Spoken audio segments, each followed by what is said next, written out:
旋即一股空间之力散发，引得此处的空间突然出现扭曲。随后灵动便是对着众人一喊：诸位，我的空间之力容纳的人数有限，站在我空间转移处，我先将你们瞬移出去。在这种危在旦夕的时刻，没有人去客套，有几道身影跃进空间转移处，下一刻空间在极度的扭曲下，灵动等其他身影便是消失在萧炎面前，留下萧炎还有大元界的一众人。那股吞噬的毁灭力量已经出现在他们的10米之处，很快整个纪元遗迹都是在此刻彻底的消失在大宙之中。在最后一刻，萧炎眼眸中有着白色年轮迸发而出，一道白色的火焰将众人包裹而尽，四周早已经没有了纪元遗迹，所以皆是一片漆黑如墨的虚无宙海。一团白色的火焰团在其中燃烧，在这团白色火焰之中还有着大元界一众，暂时有了这团火焰的保护。可是萧炎所剩的世界之力已经支撑不了多久。大元界的众人看见萧炎那苍白无比的脸庞，顿时出声道：萧兄，你怎么样？萧炎没有回答，因为他也回答不上来了。体内的世界之力已然用尽，幻虚神火也变得暗淡下来。难道真的要在此陨落了吗？萧炎双眼微微闭上，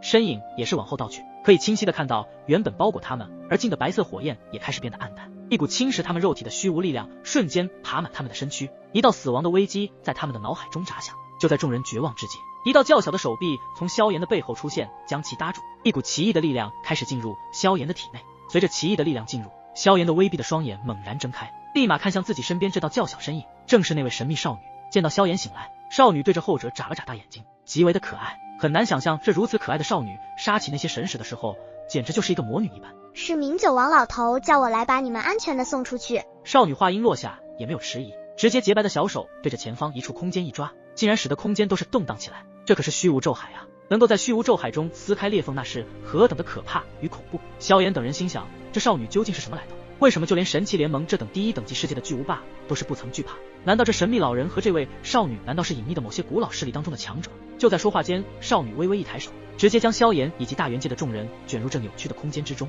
随着萧炎等人身影的消失，刚刚那扭曲的空间又恢复了正常状态。神秘少女的眼眸在此时散发出一丝金芒，然后喃喃的念道：这个人身上竟然有一丝他的气息。目光再度望向远处，那里正是明酒王与神奇联盟那3位副盟主的决战区域。在那里依旧有着可怕的力量正在不断的充斥着整个虚无之中，黑暗的虚无空间上无比的黑暗，根本看不到那里战斗的情况。可是在这位神秘少女眼中，皆是被看得一清二楚。她那双幽紫色的瞳孔显得有些诡异起来。纪元遗迹外，这里有着5艘方舟，其中包括一艘超级方舟，正是此前那位神奇联盟的使者所留下的。突然，这里的空间中开始散发出可怕的空间之力，下一刻便是有着数道身影出现在方舟的上空。这些人正是灵动利用空间祖符之力，将天元界以及古霸界的一众人全部安全的逃离了纪元遗迹中。王熙等人瞧见自己那方舟还在，便是脚步一探，来到了天元方舟之上。古霸威等人也是安全的落在了自己方舟的甲板之上。而灵动和沐尘目光微微往纪元遗迹的入口处看了看，似乎在等萧炎他们出来的身影。可是等了一会儿，依旧没有看见入口处有什么熟悉的身影出现。萧兄怎么还没有出来？此时古霸威也是心急如焚起来，他们出来已经有一会儿了，可是依旧没有看到萧炎的身影。大家也莫要着急，我想萧兄应该不会那么容易陨落，我相信的。天元界的王熙经过这一次的纪元遗迹，认识到了萧炎、灵动、沐尘这3位，令得他都大吃一惊。没想到还真的能够遇到当年元尊窥探未来一角时所看到的那3道伟岸身影，击杀圣神之子，以及在纪元遗迹中所表现出来的惊人实力。就算放在天元界，他们3人的天赋与那6尊之神比起来，都是有着只强不弱。古霸哥，这里少了天人族的方舟。此时一道叫声令的众人皆是纷纷回过头来，说话的是古霸界的那位肥美女子。刚刚她无意间看到这里的方舟，除了天星界那众人离开外，也发现了天人界的方舟也不见了。众人目光望去，之前天人界的方舟还停留在那里，此时竟然还真的空无一物。难道说幽阴主在那一场战斗中并没有陨落，而且还悄无声息地逃离了纪元遗迹？古霸威右手举着下巴思索道：我想是吧，幽阴主此人心机城府极深，野心自然不低，而且妄想取代我们天元界成为第2等级大界之首位，恐怕这一次受到创伤后，日后恐怕会卷土重来。王熙对于幽阴主十分的了解，当年天人界以及自己大界中的底蕴已经是极其的强大，集齐他们天人界的10大种族之力，想去入侵我们天元界。可是我们的大界中有着神奇诞生，底蕴也是天人界没有想到，结果他们损失惨重的狼狈的逃离我们天元界，从此就再也没有踏足天元界。这幽阴主乃天人界最强守护者，同时也是10大最强巅峰的主宰者之一，并不会那么容易的陨落。古霸威冷哼一声，这幽阴主总有一天会败在自己的手中，第1次和第2次皆是败在他手，不过第3次的对战便是你我生死之战。一股无比坚毅的意志从古霸威眼眸中射出，看来能够成为自己大界的守护者，自然是有一些超乎想象的厉害之处。就在众人交谈之际，纪元遗迹的入口处有着几道身影急速的掠出，灵动、沐尘等人也是第一时间感觉到了一股熟悉的炙热波动，这股气息是萧炎以及大元界的郭元峰等人他们的身影便是掠向上空，气喘吁吁的吐出大气。还没等众人说话，萧炎立马便是抬头，神色极为的难看，望着众人说道：“赶快撤离此处，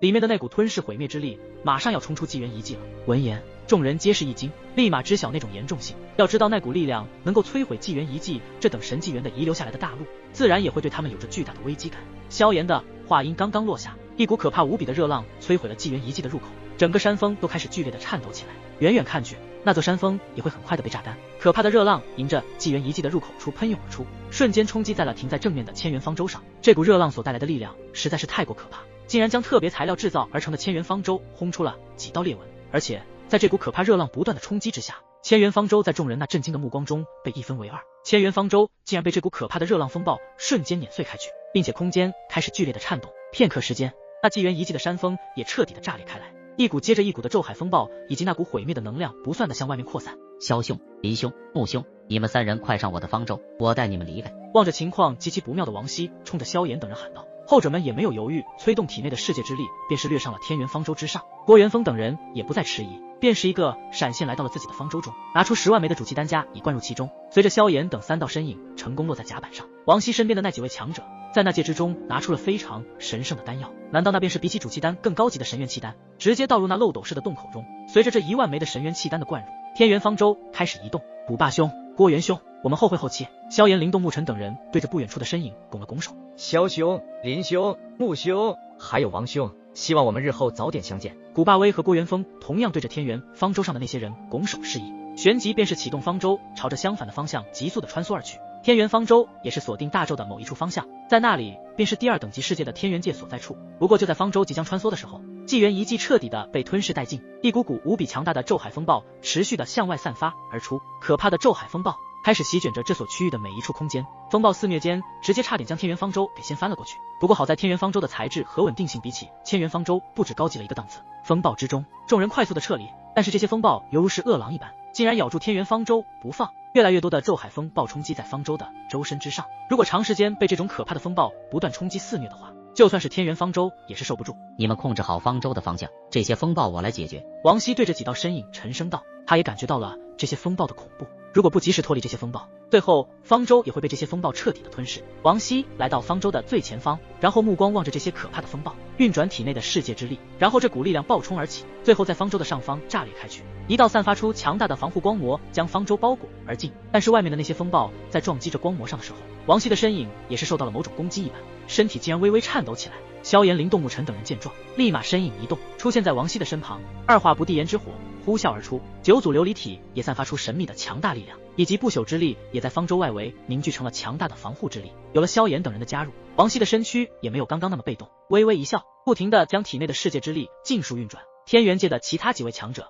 见到暂时抵御住了这咒海风暴以及其中的那毁灭之力，急忙的调整方舟的方向。就在天元方舟的方向调整好之际，突然一股神力出现在这些风暴之上，瞬间令得王熙、萧炎等人的身躯暴退10米，而且由地炎凝聚的防御罩也渐渐的变得暗淡下来。怎么回事？这股力量似乎是神力。萧炎感觉事情有些不妙，是神奇联盟干的，他要彻底的将我们击杀。王熙一猜就是知晓这股力量就是神奇联盟，在纪元遗迹中也只有他们想要萧炎陨落，因为他们或许感应到萧炎的气息在天元方舟上，所以在这最后的一刻再度发起了毁灭性的攻击。萧炎此时没有多想将体内的世界之力全力催动，暗淡的地炎之火再度变得绚丽起来，但是依旧无法有对抗一道神力的资格。这股神力直接洞穿他们的所有能量防御，瞬间重伤昏迷，倒在了方舟的甲板之上。众人的意识渐渐的减弱，没有了众人的世界之力作为防御，仅仅凭借方舟的防护能量自然是不行的。方舟开始剧烈的摇摆翻转，被这些咒海的风暴无情的肆虐，众人都是晕厥过去。唯有萧炎在刚刚的一刻运转着体内的焚诀功法，以及焚诀空间中的焚老出手帮助，才抵消了神奇联盟的那一击强大的神力。与此同时，直接撕裂一道空间裂缝，在风暴的冲击之下进入了这空间裂缝之中。此时方舟陷入了在了一片混沌之中，远远看去，这混沌中还有着无数星辰在闪烁。萧炎缓缓站了起来，看着方舟不断的陷入这混沌空间中，有着无尽的绝望在心头浮现，声音都开始沙哑起来。刚想嘶喊一声，忽然间萧炎感觉到整个空间猛然一震，而后便是看到了面前一道金光闪烁，顿时间整个混沌空间犹如一片镜面一般崩碎而去，之后便是有着强大的吸扯之力出现。萧炎顿时感觉自己的五脏六腑都要被吸出来一般，再然后便是一道巨大的压迫之力，吸扯和压迫的不单单是肉身，就算是体内的灵魂也是如此。这种感觉实在是太不好受了。但萧炎第一时间的反应不是保护自己，而是他身旁昏迷的众人，四周变得极为的模糊。萧炎感觉到整个人都在天旋地转，这是坟老帮助萧炎等人撕裂开来的空间裂缝，而裂缝则是链接天元界附近的空间。如果这个空间裂缝被强行截断的话，也就意味着最糟糕的情况会发生。神器联盟这次的计划非常缜密，现实使者后来又出现神使，再接着就连神器联盟的副盟主都来了3位，如此阵容就算是对面一些神势力都会忌惮无比。不过萧炎这才回想起来，天元界的方舟上没有吴雪的身影，而且刚刚从纪元遗迹出来也没有看见吴雪，不知道他现在如何了。但是在那种极度恶劣的情况下，恐怕情况也不容乐观，不知道有没有落入神器联盟的手里，而他们要找的究竟是什么东西？可恶啊！萧炎的双目一片血红，无数血丝缠绕在他的眼球之上，就算萧炎有着焚诀功法的帮助，此时也感觉自己的意识竟是开始变得模糊，这样下去他恐怕也会昏厥过去。他一旦昏厥，没有了世界之力的维持，那么已经重伤昏迷的众人在这片混沌空间里，力量足以将众人给全部撕成粉碎。萧炎强撑着，但是四周传来的那股巨大压力令的萧炎皮肤都是溢出鲜血，而重伤昏迷的众人再度喷出一口鲜血，几乎每个人七窍都开始流血，肉体微微变形，萧炎的眼睛微微闭上，眼皮宛若有千斤在拉扯，灵魂传来的疲倦让萧炎更是感到无比的绝望。在这混沌空间中，天元方舟慢慢的消失在了狂暴无比的压力与拉扯之中。萧炎等人最后虽然离开了纪元遗迹，但是却也遇到了另外的危机，不过好在坟老出手的帮忙，众人才得以脱离了神器联盟的那恐怖的毁灭一击。神指联盟今日的做法，萧炎算是深深的记在心里了。那最后的强大神力究竟是哪位副盟主发出的？但是不管是谁想要灭杀我们，日后萧炎定会让整个神器联盟一起陪葬。在萧炎一众算是成功逃避了神器联盟的灭杀之后，也不知道明九王与那3位神器联盟的副盟主之战究竟结局如何。以一人之力对战3位副盟主还不落下风，明九王和那少女究竟又是什么来历？如今的一切谜团都是未解之谜。第2等级世界天元界，此时在天元界的某一处空间竟然被一股无形的力量所撕碎开来，原本平静无比的空间散发出可怕的冲击波，一道巨大的方舟竟然从这道空间裂缝中爆射而出，甚至已经失去了所有的控制权。这艘巨大无比的方舟开始以极快的速度向下方一处超级大陆滑落而下，不到片刻的时间，巨大的方舟彻底的冲向在地面上，一道巨大的碰撞之声瞬间响彻而起，并且带着可怕的破坏力横扫这座超级大陆。一股可怕的能量冲击波以方舟撞击点为中心，一道接着一道的涟漪波动便是朝着四周荡漾而去。这处大陆上的所有生灵以及一些魔兽见到如此可怕的冲击波，开始到处乱闯，并且时不时的有着魔兽的咆哮之声从一些山脉以及茂密的森林中传出。而这艘方舟正是萧炎等人乘坐的。如今方舟已经彻底的陷入大地巨坑之中，周身有着一些凹槽，以及一小部分有着裂纹，但是基本上并无大碍，日后修整一下基本是没有什么问题。因为方舟的材质非常的特殊，所以在那混沌空间中也是没有受到太大的损坏。但是方舟里的众人已经全部昏迷，包括萧炎也是一样，全部人员无一幸免。在这股可怕的冲击力之下，就算他们的肉体再过强横，恐怕也是无法承受这等力量。如此大的动静也是引来了一些强者，此时有3道身影出现在方舟的附近，其气息堪比千元界的天至尊，但是在天元界的境界划分则是称为法域境。法域境强者可以在天元界中开宗立派的资格，并且法域境强者的数量很大程度上决定了每个宗派在一天之中的话语权。虽然法域境的强者在天元界中都算是一宗之主，不过在法域境之上还有圣者境。圣者境的圣者乃是千元界中的顶尖强者，拥有开天辟地的世界伟力，无形之间便可造就一域之繁盛，也可顷刻之间使一域陷入毁灭。一言之下，无尽生灵都将受到波及。圣者的标志是圣火金莲花，其凝练出的金莲便是其本命圣宝，圣宝既出，规则崩坏，乾坤逆转之能。而天元界的圣者镜香对于大咒等级的主宰境，也就是说萧炎、林动牧尘等人的境界修为在天元界中被称为圣者。宗主，这里有一艘方舟，不过好像是受到了强烈的撞击。3道身影的目光凝视着前方的巨坑中，那被称为宗主的男子，其散发出来的气息也是3人之中最强悍的存在，自然也是第一个发掘方舟的来历。这艘方舟是我们天元界的吗？不过此前我记得这次前往纪元遗迹的是混元天中9域之一的血海域王熙等人，就是驾驶着这艘天元方舟。此话一出，宗主身边的2道身影脸庞上出现一抹惊异之色。混元天血海域的王熙吗？那我们还不抓紧去看看情况，如果运气好，说不定我们就有机会进入混元天。旋即3道身影直接化作3道流光，径直的往那巨坑中飞去。要知道混元天乃是天元界9天之中最强的一天，其拥有强大的底蕴和资源，如果能够进入这等天中，日后他们的修为也将会提升一大截。在3道身影看见那方舟甲板上数道陌生身影的时候，眉头微微一皱，然后便是感觉到方舟上的所有人竟然气息极度的微弱，如果没有及时疗伤的话，恐怕不出1天的时间就会毙命。他们扫视了方舟上的数道身影后，便是把目光落在了另一个角落处，那是王熙的身躯。是混元天的王熙，此前我见过他，所以我肯定不过他们怎么受了如此严重的伤势？就在宗主还在思考的时候，身旁的2道身影已经按耐不住了。宗主别想了，救人要紧。这3天皆是法域境实力的强者，所有在他们催动天地元气的时候，竟然劈开了这里的空间，然后散发出可怕的吸扯之力，将整个天元方舟皆是吸入其中。而那3位法域境的强者见状，便是脚步踏上虚空，没入这空间之中。再度出现时，方舟便是出现了一个世外桃源般的世界，这里一片鸟语花香，生机勃勃，就算是一些植物花草竟然都有些生气，犹如有着灵性。这就是一个神纪元世界的魅力。进入神纪元之后，整个大界中的生灵都是充满着一丝丝灵性。此时这里的空间一震，一道空间裂缝被撕开一道巨大的口子，其中方舟便是缓缓探出，在那3位法域境强者的操控下，也是很平稳地落在地面之上。随后这处地方的四周便是有着身影在飞动，很快就出现在那3位法域境的跟前。参见宗主以及大长老和2长老，来者似乎是他们宗门里的弟子。刚刚感受到宗内空间动荡，还以为是外敌入侵，便是急忙召集宗内里的几位元阴境强者。元阴境，天阳至阳之气中诞生极阴之气，阴阳交融于神府之中，是为元阴。在这个境界中的强者，可随时破开空间而行，速度恐怖无比，在各大宗派宗门中都属于中坚力量，在天元界中仅次于法域境圣者境的境界。你们来得正好，这艘方舟来源于混元天，里面有重伤之人，你召集宗内最好的炼药师，炼制高阶丹药，修复他们的伤势。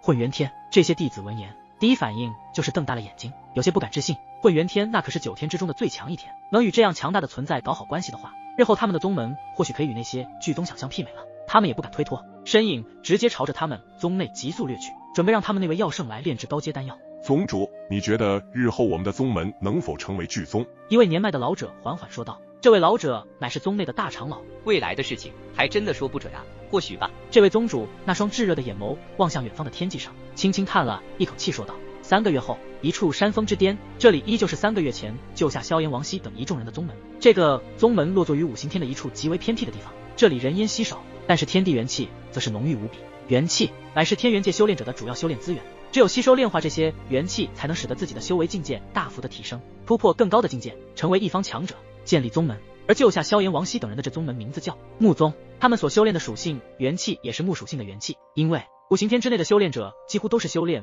某种具有5行属性的元气。在这3个月里，萧炎、灵动木尘以及王熙等众人的伤势渐渐的恢复到巅峰状态，今日也是他们一众人准备离开此处的一天。同时在这段时间里，也对天元界有了一些认识。不过却令的萧炎、灵动木尘3人极为的震惊无比，因为这个天元界的面积竟然比起千元界要大得多很多，至少大了10倍。因为千元界乃是第2等级大界之首位，不仅面积辽阔，就算是修炼资源都是多之又多，其中的一天面积便是堪比当年大千世界之大。数万年前的天元界分9天，圣族独占4天，分别是圣祖天、圣王天、圣灵天、圣明天，其中圣族天底蕴最强大，是当年圣族占领的4天之一，4天之中排名第1，在9天之中同样排名第1，也是有着100次在古元天之争中夺得的最为雄厚的主脉次数多达90多次。不过自元尊与圣神的一战后，这圣族的4天几乎没有了圣族之人，因为都是被其他诸天给攻占，所以这4天几乎都是有着其余5天的诸族势力建立瓜分，而其余5天分别则是混元天、乾坤天、万寿天、五行天、苍玄天，由诸族瓜分。排名第1的则是混元天，混元天诸族占领5天之一，5天之中排名第1，也是9天之中排名第2的强大存在，与圣王天旗鼓相当。而每一天的面积极其辽阔，一天中大致分9域，每一域皆有一位圣者境的域主，每域下面皆有无尽地狱以及无尽之人。在和平时期与圣族漫长的对峙中，是抵御圣族的最前线，诸多盖世天骄层出不穷，属于真正的修炼大世界。除了这9天之外，还有古元天，是由祖龙一缕气息所化，乃元气诞生之地，其中蕴含着祖龙的祖气，9天中的任何一天都没有能力将此地开启，只能等到每隔1000年或者更短的时间，这里才会被开启诸天气运之争，以决定诸天未来的气运与强弱。当年那一战后，天元界便是进入神纪元，既然是神纪元的世界，那么在这世界中的修炼者皆是有着众神古开神路的机会，以及除了9天，还有新的一天即将诞生完毕。这新诞生的一天，其中所蕴含的元气可是比所有9天的元气还要浓郁，而且还是最原始的元气，所以新诞生的一天已经被9天中的诸族盯上，